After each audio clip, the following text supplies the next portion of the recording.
Best way to start a scene, everybody's shouting, screaming, panicking. Perfect.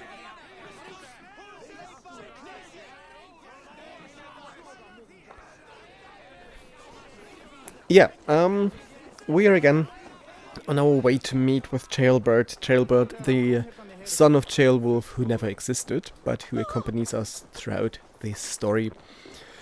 And again, we are one of the king's halls, and here we see again nicely these long houses, these wooden constructions with a thatched roof that are our throne rooms.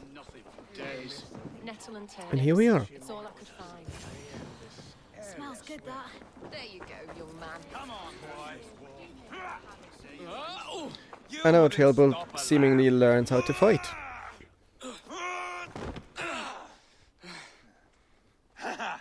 Not half bad, boy. But be fierce, dirty. Strike at my balls. Ivar, are you training the boy or tormenting him? One will lead to the other in time. Eivor, well met. You received my message, and just in time. Our negotiations with the Britons have not yet begun. I will be at your side when they do. Is there anything I should know first? The venerable King Rhodri is here. I am to deal with him directly. Rhodri is desperate for peace. Ever since we captured his sniveling brother, Goriad. Sounds like a man coughing up snot. Goriad ap Mervyn. Rhodri waits at the church nearby. Who speaks for Shropshire in these talks? The last alderman was killed in battle. Bishop Ceolwulf is standing in. Until we get this wet whelp installed. That is his father's wish. I find the idea of leading a shire on my own quite terrifying. It is a grave thing to be alderman in a time of war, Ceolbert. He will piss his pants, first thing, that's for certain. As future alderman, you should speak in the talks as well. But with humility. Rhodri is a king, and will expect to be treated as one. Rhodri will want us to get down on our knees and sniff the rosy wind blowing from his ass. I know the man. You've met him. Met him, fought him. He gave me this nick here. Maybe I can give him one back. Remind him some call me King Killer. It may be you should stay behind, Ivar. That is not a recipe for a good parley. I'd like you both to be there. To guide me, to judge my fitness. Give us your word then. Your blade stays in its sheath. Eivor, don't make me laugh. We both know what my word is worth. But sure, I will let you do the talking. Probably. Excellent. Now, to the church, I think. Our guests await.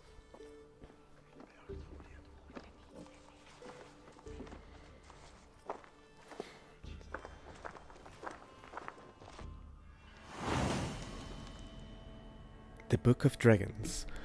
And again, we won't deal with the whole arc. Just across the village.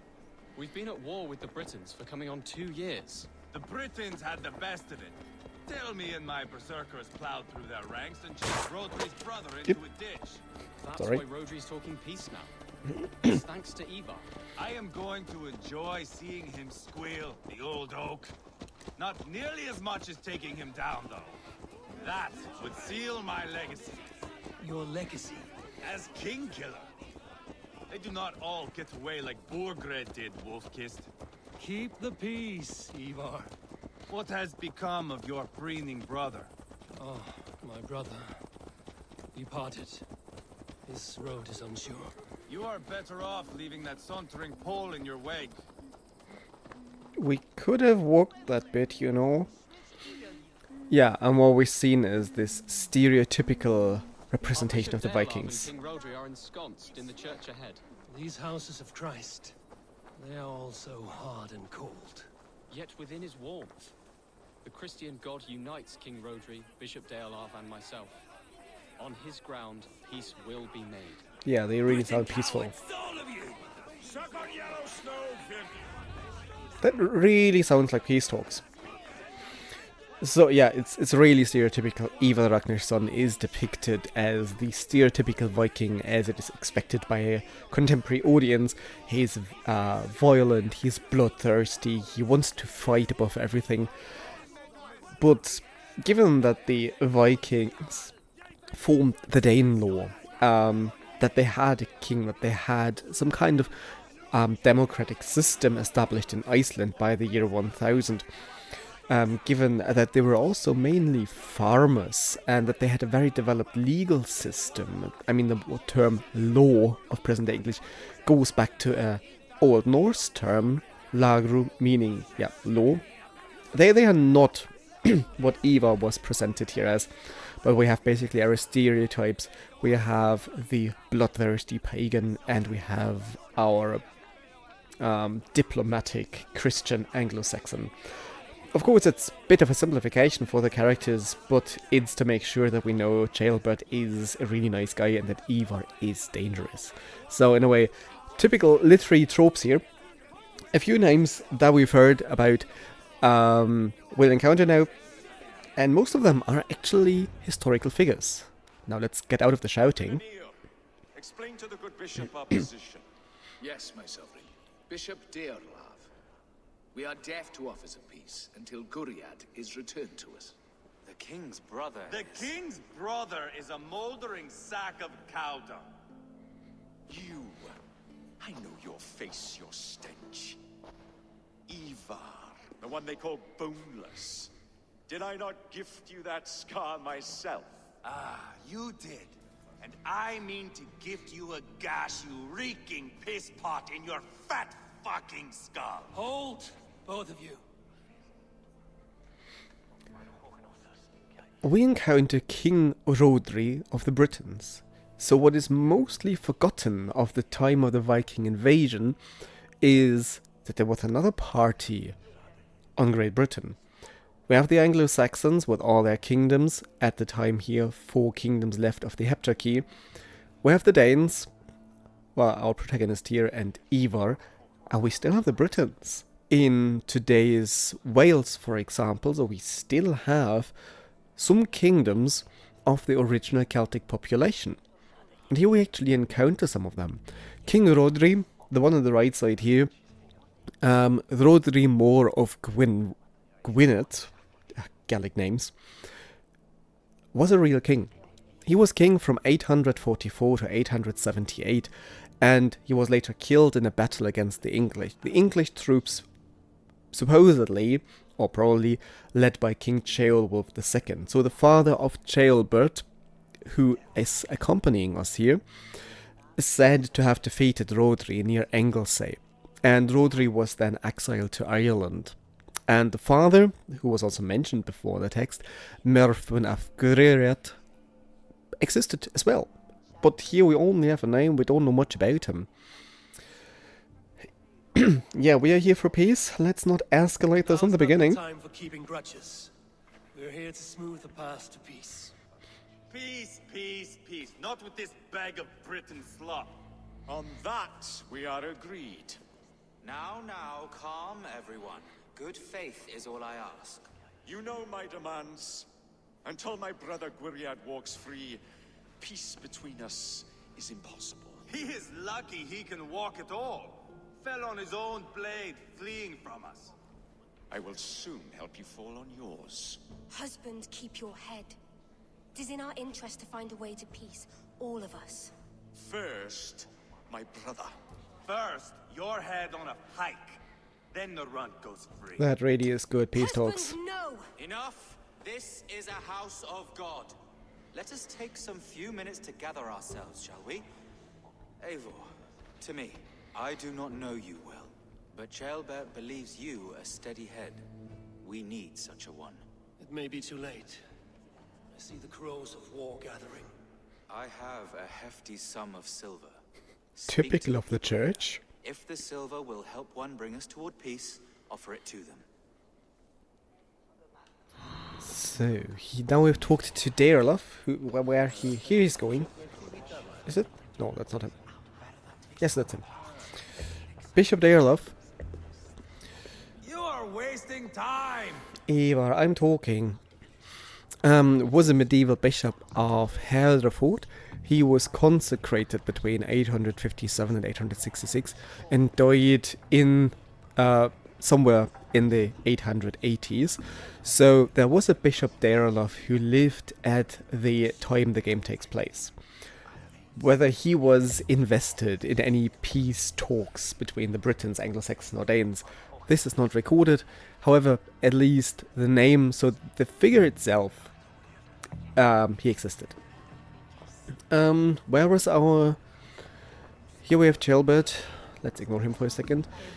Here we have Rhodri, the king of the Welsh. What is it, Dane?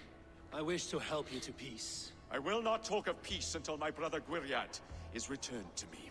If you first agree to peace, he will be returned. Would a sum of silver help overleap this difficulty? I cannot be purchased with looted silver, Dane. Stand away. I didn't want to bribe you, I wanted to convince you. All we do is talk. Yes, Eva, I'm talking, so please shut up. King Rhodri is constantly referring to his brother Gwynedd ap Merfyn. Also here, all we know from the Anglo-Saxon Chronicle is that such a person existed.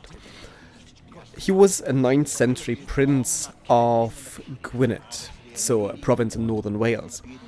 But it's a bit obscure. There are two possibilities. Sometimes he is listed as the brother of Rhodri, which fits the game frame here, that he wants his brother back.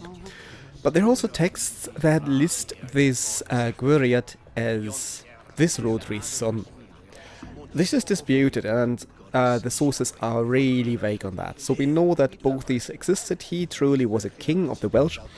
And the other one, the one who is missing here, was a prince of the Welsh, either in the same generation as Rhodri or the next one. Then we have Rhodri's wife, Angharad. Also she existed, Angharad Feachmúric. She was a 9th century Welsh noblewoman. And according to the sources, so the Anglo-Saxon Chronicle, she truly was Rhodri's wife. Let us get past the anger and find our way to an agreement. What is your husband's greatest concern? The royal treasury has been depleted by the war. This brings immense strain to Rhodri and his every decision. If I could provide a boon of silver, would that guide your husband away from war?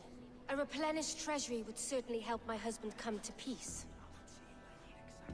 Okay. If such a boon comes, I will consider your words. We should settle this with blood, not pretty words. Where is Enir? That is Ivar. Talking to him doesn't make much sense. He wants war anyways. This is Gwynedd, I guess? Yeah. Oh, he's in top condition. You are Gwynedd, are you not? Brother to King Rhodri. Yeah, brother or son. I am, and a bruised pawn in your bloody game. How do you stand with your brother? My brother loves me well. Yet he can be slow and stubborn. Were I king, I'd have played all this quite differently. What if you had the chance? At the crown, I would leap at the chance to rule. But a man needs wealth to bring down a king. Nobles must be bought, you understand. I make no promises, but I may be able to find you the silver you need. Under what terms? Knock Rhodri from his throne. Withdraw all Briton soldiers from Shropshire, and never again threaten this border. What a great You family. speak true.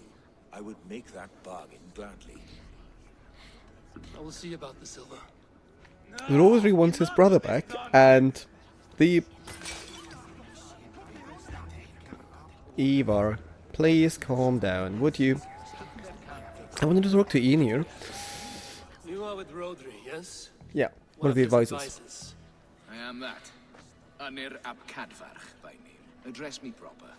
Tell me, soldier. He has You problem hold with the sway Welsh with the king. language. He consults me for his every decision. If I push for war, he will agree. If I argue for peace, he will follow. Peace is our desired end. Is there a chance that some silver might lead you to counsel your king in the same direction? A sack of silver? For me? Yes, I might amend my advice to Rhodri for a tidy sum of shining metal. Yes. So, I will bribe him in a second. Yet, Einir ap Cadfarch. I really like how Eivir says soldier. He basically pauses before, showing us again. The languages of the Danes or Norwegians and Old English were pretty similar, as we encounter in other parts of the game, where Ceolbert even notes that. But Welsh, as a Celtic language, is completely different. He kind of struggles with the language here, which shows as he doesn't address him by his name, but by, well, soldier. This Einir ap Cadfar was a Welsh lord, so also here we have a name mentioned in the Anglo-Saxon Chronicle and also in Chronicles of Wales, who was born around 870. So, given the time frame of the game, he would still be a child. So we do have a person with that name, but definitely not in the role of an advisor to the king, but basically a name was picked that existed in history and was put here next to the king as an advisor. So it was a nobleman, yes, however not as an advisor to Rhodri. Spend it as you will until Rhodri, his best path is peace. So let's see if he can convince the king. And yeah, let's go back to Ceolwulf. And yeah, it's typical, right? The church preaching poverty and all that has 650 pieces of silver. So yeah, so much for the poor church. So also here the game plays with this idea of what the church preached and what we historically have and know about that. Eivor, my friend. I asked around, as you suggested. Still, he tries to go for peace. To whom have you given this silver? The captain of the guard will advise Rhodri to sign the agreement. And again, he avoids the name.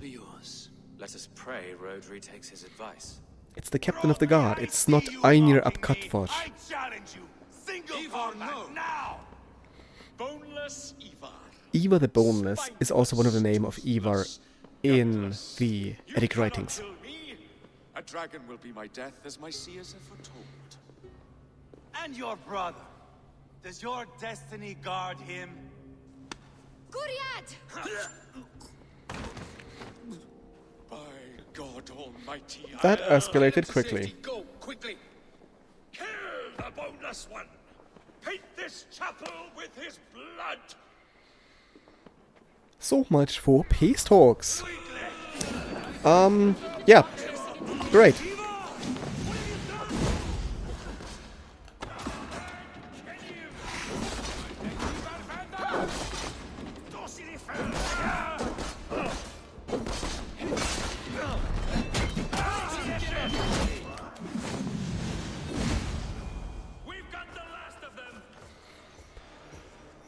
That's how you behave in a church. Killing people. And killing royalty. Great. Ah, now that is Vikinger diplomacy. As So we the fuckers understand the it to be. real warriors are. Ivar, you have scuppered the peace. Do not be fooled by peace, boy. It is just an empty voice between axe blows. Dear Lord, this is a massacre. We Yep. have no choice now but to find a way out of this. Ah, a good test for you, boy. Lord, forgive us. Stay close, Ceolbert. You watch my back, and I will pull the knives from yours. Dear Lord. Stay here, where it's safest, Bishop. Help me with this fucking door! Well, this about the peace talks. Still, now we have met the three parties existing in the times of the Anglo-Saxons. We have the Anglo-Saxons with the different kingdoms, as, you know, the disunited kingdoms of the time. We have the Vikings, also a multinational group of people, so to say, from Norway and Denmark. And yeah, we have the kingdoms of the Welsh, of the Britons, that also still existed and still caused trouble on the western borders of England. Can I look at the map here? Yeah, we see that we basically have Mercia here, and everything on the left side of that is... Can we go to the Atlas? No, that's just England. Is, yeah, Welsh territory. So, yeah, from the west, there were also the Britons still. And before we engage in further bloodshed, I think we've now met a few of the historical figures of the region at the time.